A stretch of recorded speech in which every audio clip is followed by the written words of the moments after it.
Hello పిల్లలు, ఈరోజు మనం ఒక చిన్న కథ చెప్పుకుందాం. అదేంటంటే, అనగనగా ఒక అందమైన చెరువు ఉండేది.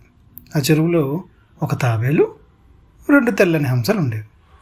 వాళ్ళ ముగ్గురు చాన్నాళ్ళ పాటుగా అక్కడే ఉండడం వల్ల మంచి ఫ్రెండ్స్ అయిపోయారు. 1 సంవత్సరం వర్షాలు అస్సలు పడలేదు. కొన్ని రోజులు గడిచే కొద్దీ చెరువులో నీరు నెమ్మదిగా తగ్గిపోయింది.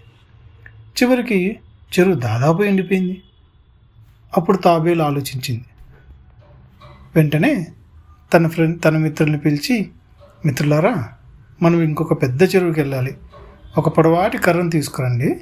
మీరిద్దరూ కర్ర 2 చివర్లను పట్టుకోండి. నేను మధ్యలో నా నోటితో గట్టిగా పట్టుకుంటాను. అలా నన్ను మీరు అక్కడికి తీసుకెళ్ళొచ్చు అని చెప్పింది. అప్పుడు హంసలు తాబేలు ఇచ్చిన సలహాకి అంగీకరించాయి. కానీ ఒక ముఖ్యమైన హెచ్చరిక చేశాయి. ఏంటి అంటే, తాబేలు ఎంత జరిగినా ఏం జరిగినా మన ప్రయాణంలో నువ్వు నోరు అస్సలు తిరగకూడదు. ఎందుకంటే నువ్వు తెరిస్తే కిందకి పడిపోతావు అని చెప్పినాయన్నమాట.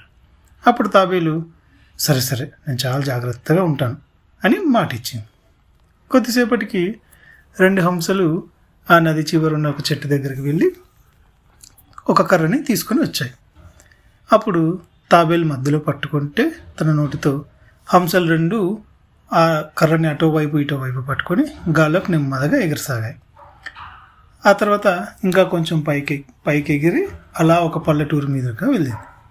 అప్పుడు ఆ పల్లెటూరులో కింద ఉన్న ప్రజలు ఈ వింత దృశ్యాన్ని చూసి, అరెరే ఎంత బాగుంది, 2 హంసలు తన ఫ్రెండ్ తాబేలుని తీసుకొని ఎక్కడికో ఎగిరిపోతున్నాయి, చాలా బాగుందని చప్పట్లు కొడుతూ పొగడసాగారు.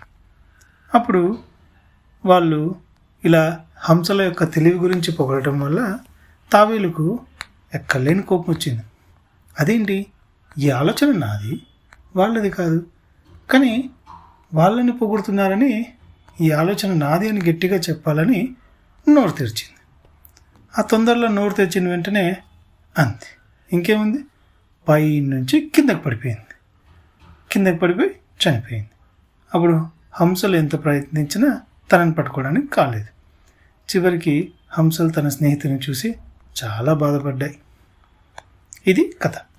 ఇప్పుడు చెప్పండి, దీంట్లో మనకు తెలిసే నీతి ఏంటంటే, మనకు అనవసరమైన చోట మనం మాట్లాడకూడదు. అనవసరమైన చోట మనం మాట్లాడితే లేనిపోని కష్టాలు వస్తాయి. నాది నేనే అనే గర్వం మనకెప్పుడు పనికిరాదు. అది మన పతనానికే దారితీస్తుంది. ఇలా పెద్దలు చెప్పిన మాటలు వినాలి.